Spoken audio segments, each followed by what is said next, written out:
If you like ADCC, I'm sure you've seen this friendly face. Head judge and an exceptional judge. And I'm excited about the next event. 12 years ago, I went to the event in New Jersey that Marcelo lost to Drysdale. And there were about 1,200 people there in a high school gymnasium. And 12 years later, I got to go to the UNLV training stadium where they play, and there were 20,000 people, and it was sold out.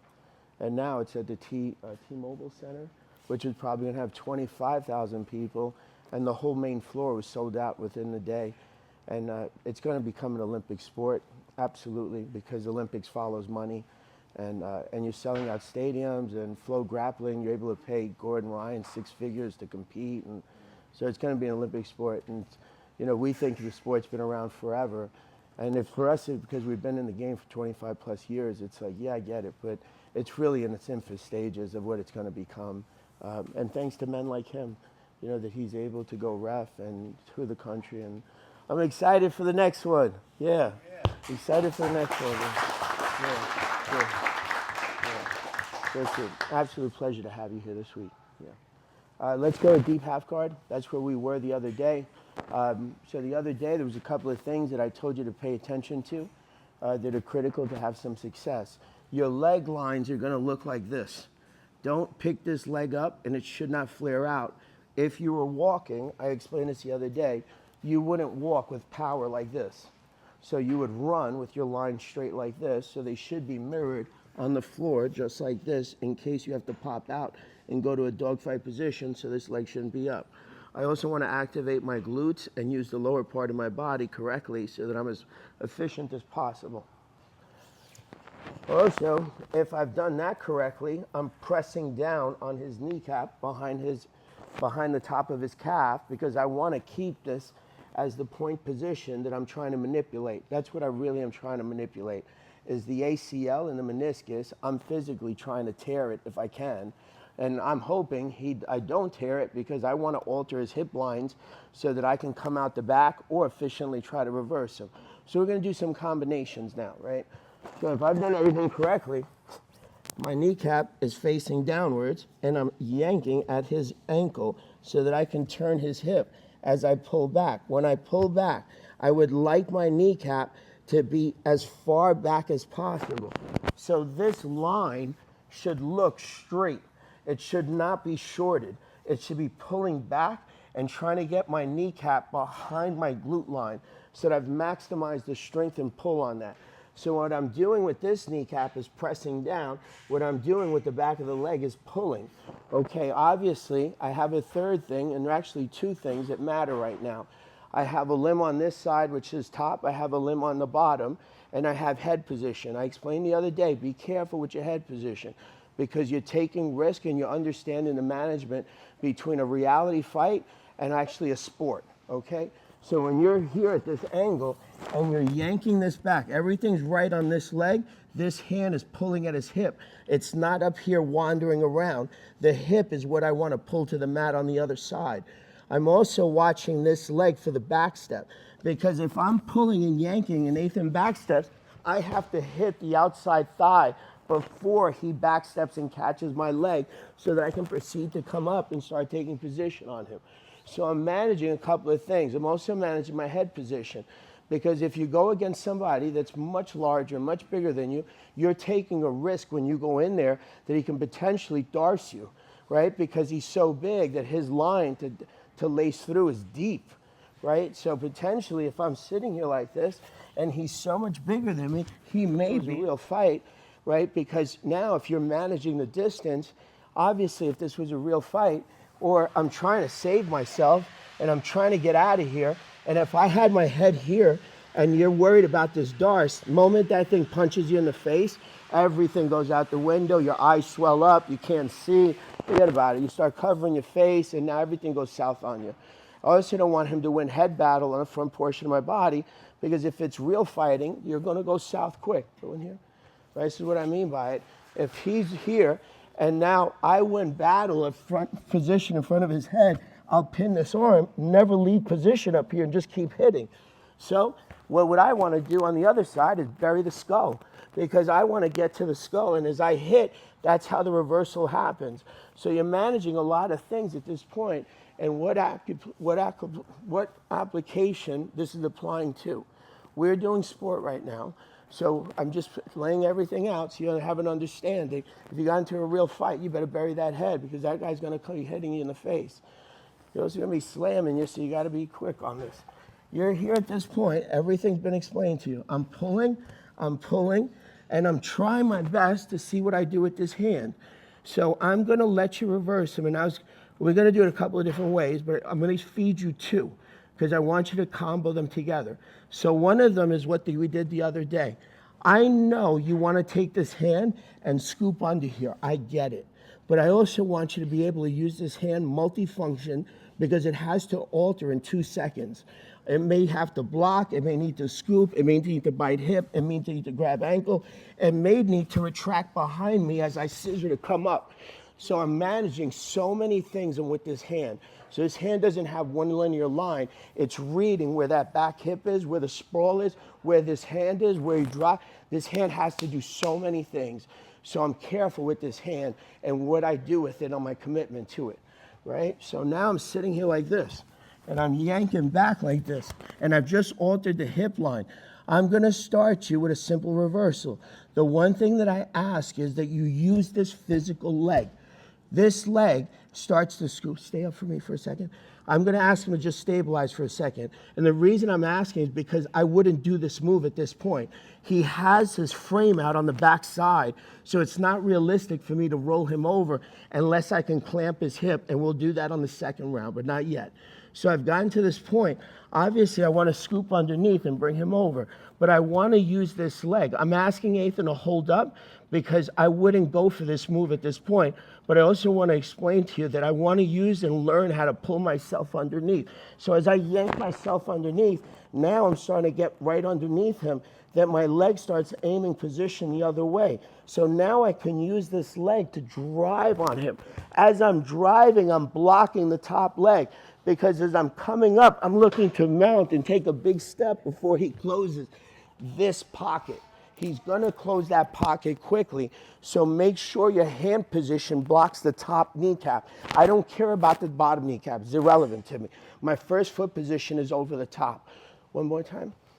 Right? But you're going to do two. So I've explained everything on the first one. You're here, right? Going live. You're looking like this, right? You're driving. I'm up.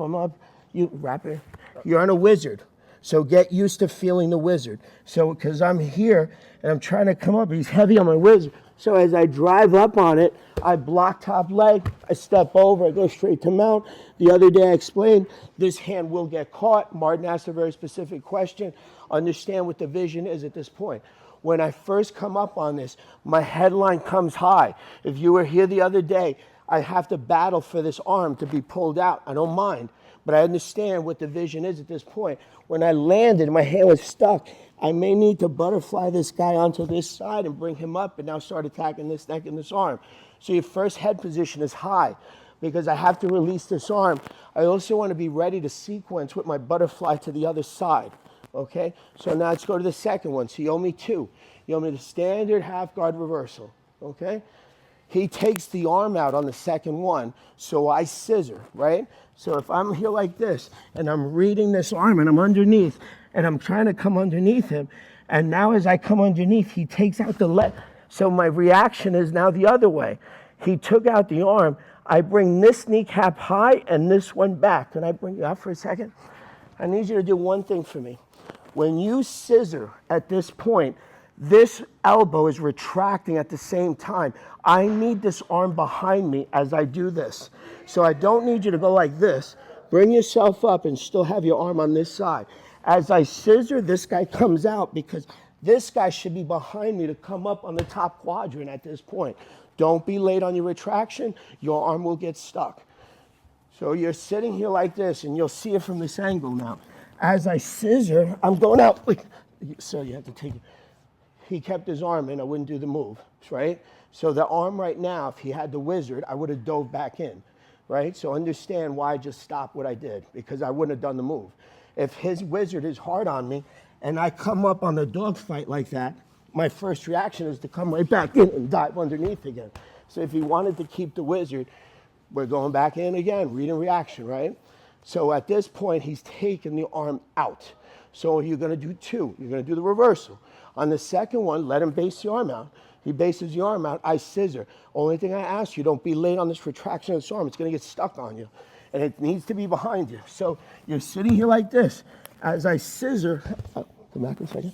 As I scissor, I'm taking this arm out. I was here. As I'm scissoring, come behind me because I need this arm to base and now capture the top quadrant because now I'm sitting, no connection here, top quadrant, quarter Nelson, and now I'm bringing him over. So I'm sitting here like this. As I'm bringing him over, I'm catching him with this leg on the turn on the other side. So as I'm hanging over the side, I'm coming here to catch him on this side of the leg line so that he falls in the pocket. Now I'm sitting here like this, ready to start taking the neckline.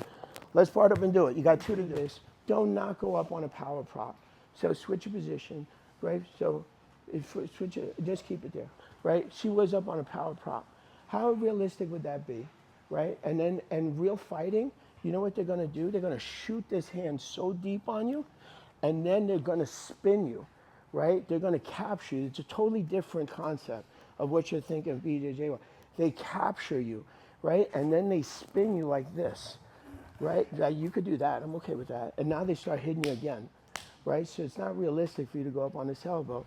I'm also, if I plant my elbow, how am I gonna use this arm? I put weight on it. Like I need this arm to defend my face, right? I need, right, go back in there now. I'm gonna add another move. So you're gonna have three to do. You're here at this point, and now, remember before, everything was on this, and you're managing all of this, but you also had this put your hand leg position. And now and I saw this a couple of times. This leg, some people were hooking, let her have the hook. No, keep both, right? And keep this hook. And now if everybody sees, this bottom leg is hooked in there also. So potentially, how, right? So everybody over there, this isn't what I was showing. This bottom leg is hooked in there, and that is a form of deep half guard reversal where that bottom hook, and now this becomes this pendulum leg. You can't get any more sport. And in the food chain of reversals, that is like, you're like grabbing at the, if opposite and you wanted to eat, you're trying to reach for the fruit that's at the top of the tree, and you better go freaking hang on like the most unsafe thing possible. That's what that reversal is. That reversal is so gi oriented that you're playing no gi. And in a real fight, you know how this is gonna go down on you? And you have this in your arsenal? Like, I like the move too, but in gi, and then against who, and what size difference, because, you know, like, you have to, you know, it's really, Jason Yang is exceptional. He's like world class at this position. But Jay also is, you know, he has a size thing, and then he comes underneath this pocket. He plays it so well. So, but he's mad. He's brilliant at it. He's exceptional. He's world class at it. But he also, he's using his body type and understanding what he's going against. So if you want to do that, understand your body type, understand that possibly that's not a move that you're doing in a real fight or any form of MMA or in a realistic, like, you know, grappling move, like move to move, and then you got no gi on, and then maybe you're 140 and he's 220. You really believe you're going to pendulum underneath and bring him over? You're not even going to budge him. So understand how you're going to manage your stuff if you want to do this move. But that's not what I showed, okay? I showed this guy here. And now I'm pulling this guy back and potentially put this leg out. You know why I wanted this leg? Now, Bird might not do this move. Now, this is a good example. Bird's much bigger and taller than Synth, right? So if it was opposite and it was Cynthia, it would be very easy for Cynthia to put her foot on this kneecap and take this leg position out on her and now isolate this top quadrant in many ways. It can be from a clamp, right? It can be from you dominating that quad sector, a lot of stuff. But she took out this base at this point. Bird transfers to a high clamp on that, and now put this on here, right? Put this on here. And now start isolating this hip and taking this hip out. Now she's clamped on that. But that was all based on this leg taking out this lower structure. But now that was hard for Bird to do because Synth was Bird's so much bigger, and now she doesn't have the room. Now go back into the position you guys were in, right? I wouldn't tell Bird to do that right now. I would say, Bird, you're so much bigger than her. Clamp her hip. And now she owns the hip. And now in this particular reversal, I don't care that she has that arm out. Because now what Bird is going to do is own the hip so tight. And now she's going to own this ACL and so much pressure. And remember I said about 20 minutes ago about learning how to shrimp the hip line underneath. Because now Synth is stuck. And now Bird's going to start shrimping herself underneath. And now that's what's said to happen to Synth now. So you had to start to understand there was a dynamic of strength and size and difference in skill. Like, there's skill not the issue, but it's like there was a whole equation that one was playing out with the other. So now I'm going to ask you to do that clamp, right? So if you own that clamp, like, but you also just had a whole read and reaction equation putting ahead. You're like, size difference, strength difference, what was his sprawl, where was his top quadrant, where was his lower quadrant, where was my leg line sitting, how deep was I over here? You had every portion of your body reading an equation. Now, who's good and who's great? Who's exceptional? Who's world class? Who's the one that you want to watch roll? You're like, man, it's like watching like I don't know, Mikhail Baryshnikov at his peak rolling. You're like, man, he plays the game beautiful, so efficient and fluid, nothing like strength-wise, like, and then some people will say, hey, that's the best player in the world, and I go, man, that guy's like watching paint dry, dude. It's just pure strength for strength in a battle of, like, and you go, oh, I don't care who wins, I just don't like that's not art. They're like, this is art. It's like when it's done so beautifully and fluid, it's just magical to watch, like if you're into BJJ. Okay, so let's do it one more time. You had 3 now, right? You had the first reversal.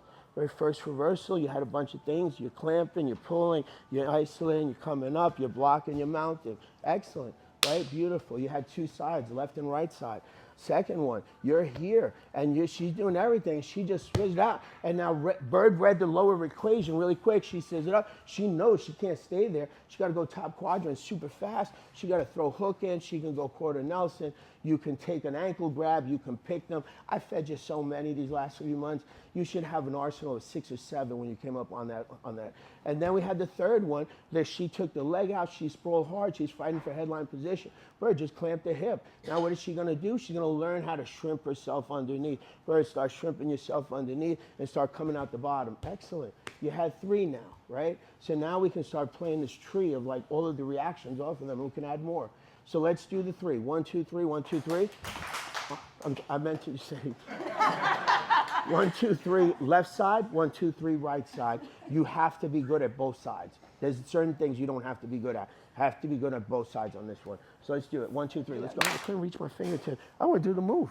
I'm not going to force it. You think I'm going to sit there and try to reach my fingertips?